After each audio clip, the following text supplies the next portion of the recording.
Dans l'actualité de ce dimanche également, les opposants au projet de loi bioéthique qui se sont déplacés en nombre à Paris aujourd'hui. Ils étaient 74 500 selon le cabinet indépendant Occurrence, 600 000 selon les organisateurs. 17 associations qui ont manifesté ce dimanche contre la PMA pour toutes. Et vous y étiez, Ludovine de la Rochère. Merci d'être avec nous, présidente de la Manif pour tous. Et puis il y a toujours ces défenseurs de la PMA. C'est le cas du député européen Les Républicains Geoffroy Didier. Lui, il a des arguments en faveur de cette loi bioéthique. On va l'écouter. Je suis minoritaire au sein de ma famille politique en étant favorable à l'extension de la PMA aux femmes seules et aux femmes homosexuelles. Mais ce n'est pas un problème pour moi parce que je préférerais toujours mes convictions à mon parti. Et pourquoi y suis-je favorable ? Parce que cette réforme permettra à des êtres humains qui s'aiment de réaliser leur projet parental. Elle ne tuera personne et elle va plutôt donner la vie. Et je crois que la droite républicaine doit aujourd'hui non pas céder à un rigorisme moral ou à un ultra-conservatisme sociétal, mais bien au contraire, savoir accompagner et réguler les évolutions de la société. Ludovine de la Rochère qui est présente sur notre plateau. Merci encore, présidente de la Manif pour tous. Madame de la Rochère, au moins 130 cars complets aujourd'hui, on l'a dit avec Sophia il y a un instant, 17 associations dont la Manif pour tous, des tracts qui avaient été distribués en très grand nombre, plus de 3 millions je crois pour faire adhérer un maximum de gens à ce mouvement aujourd'hui. Pourquoi la PMA ouverte aux femmes seules et aux couples de lesbiennes vous crispe-t-elle autant ? Eh bien parce qu'elle signifie tout simplement que la République française ferait sciemment, volontairement des enfants orphelins de père. Et il est évident qu'un père, c'est très important dans la vie d'un petit, d'un enfant, d'un adolescent, d'un jeune, et même encore plus loin dans la vie. C'est fondamental. Un père est irremplaçable, tout simplement, il est unique, et on ne peut pas... l'en priver volontairement. Pour illustrer les choses très concrètement, depuis 1917, la République française accompagne et soutient ce qu'on appelle les pupilles de la nation. Ce sont les orphelins de père. Et c'est à ce titre-là. Pourquoi ? Parce qu'elle sait que l'absence de père, le vide que cause cette absence, le fait de ne pas vivre l'amour d'un père, les conseils d'un père, etc., eh bien, c'est difficile. Et aujourd'hui, on va arriver en 2020 et la République française envisage de faire volontairement des orphelins de père. C'est tout simplement aberrant et évidemment immensément injuste pour les enfants qui pourraient être concernés. Et qu'est-ce qu'on fait, Madame de la Rochère, de tous ces couples et de tous ces enfants qui sont déjà issus aujourd'hui en France de PMA ? Mais ils n'ont aucune difficulté, aucun problème. Les femmes qui sont enceintes, même quand elles sont allées faire une PMA à l'étranger, elles poursuivent leur grossesse normalement. Le sujet n'est absolument pas là. Et d'autre part, vous avez des enfants qui sont élevés aujourd'hui par 2 hommes ou 2 femmes, eh bien, ils ont tout simplement éventuellement une mère et la conjointe de leur mère, ce qu'on appelle une belle-mère. Une belle-mère peut être très importante dans la vie d'un Français, d'un enfant. C'est pas du tout, ça ne remet pas du tout cela en cause, mais le fait est qu'un enfant n'a pas 2 mères. Un enfant, il naît d'un homme et d'une femme. Sans cela, il n'y a pas d'enfant.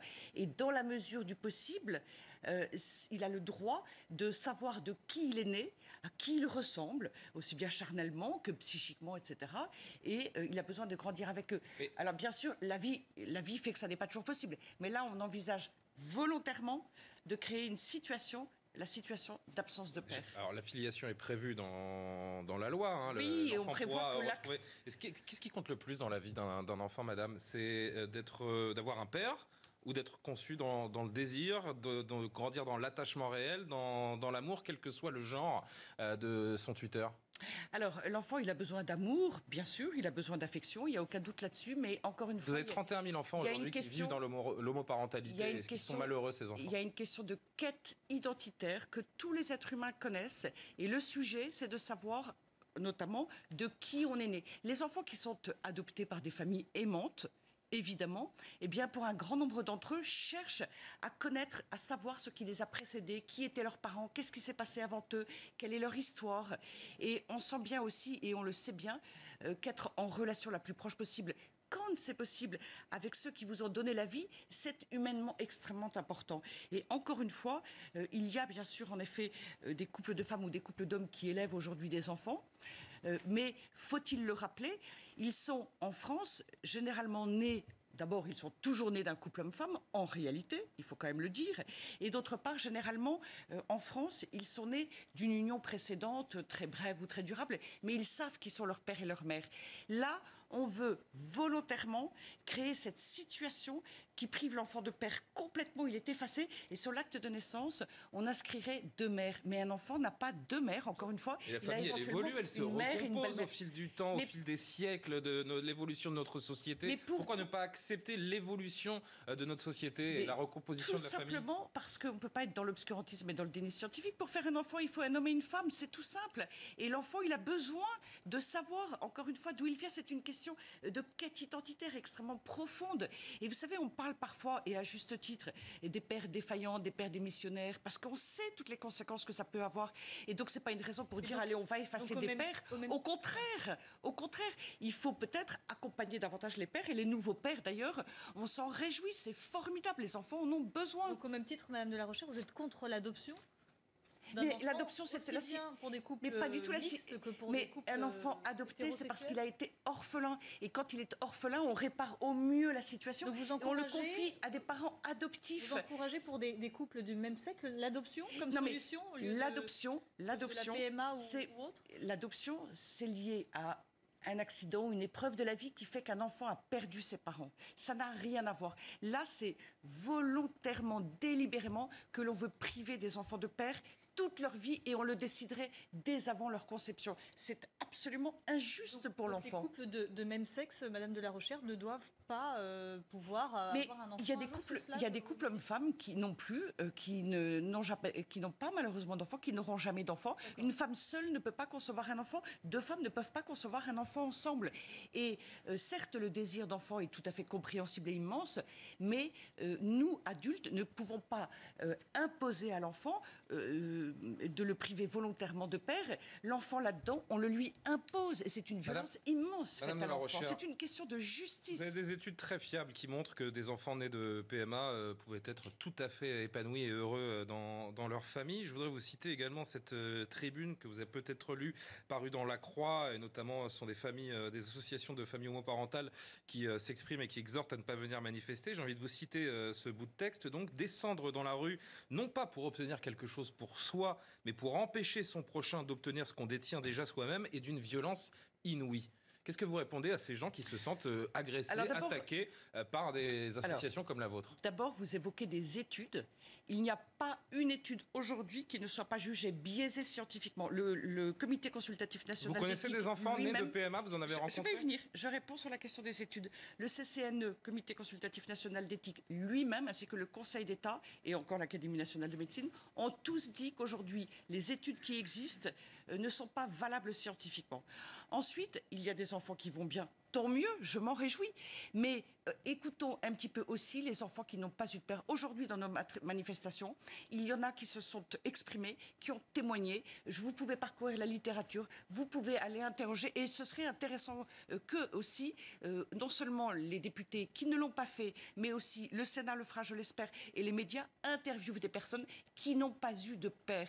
Et ils en parlent d'une manière très bouleversante. Un père, ce n'est pas rien. Tous les enfants du monde, madame, tous les enfants du monde qui vivent sans père, qu'ils soient issus de PMA, de GPA ou de union tout à fait traditionnelle, cette question, elle est universelle. Oui, l'absence de père, l'expérience humaine nous montre que l'absence de père, c'est quelque chose qui n'est pas du tout anodin ni secondaire. Or, dire on va volontairement priver des enfants de père, ça revient à prétendre que les pères, ça n'a pas d'importance, c'est secondaire, c'est accessoire. Eh bien non, un père, c'est important dans la vie. Et alors, est-ce que vous êtes satisfaite de la manifestation du jour? Et déjà, comment est-ce qu'on explique cet écart, ce grand écart entre les chiffres? 74, 500 000 selon le cabinet Occurrence, 600 000 selon les organisateurs. Alors, vous savez, avant chaque manif, on dit, c'est extraordinaire, avant chacune de nos manifs, il n'y aura pas grand monde dans la rue. Il y a beaucoup de monde dans la rue et à chaque fois, c'est une bataille de chiffres qui est absolument ridicule. Le cabinet, en l'occurrence, je le crains, n'avait pas mis en place son dispositif. Il y a eu tellement de monde que nous avons été obligés de délester et d'ouvrir un second parcours sur le boulevard Saint-Michel qui est très très large et qui était très densément repli. La foule est arrivée de partout, le cortège ne pouvait pas avancer, ça a duré des heures et des heures.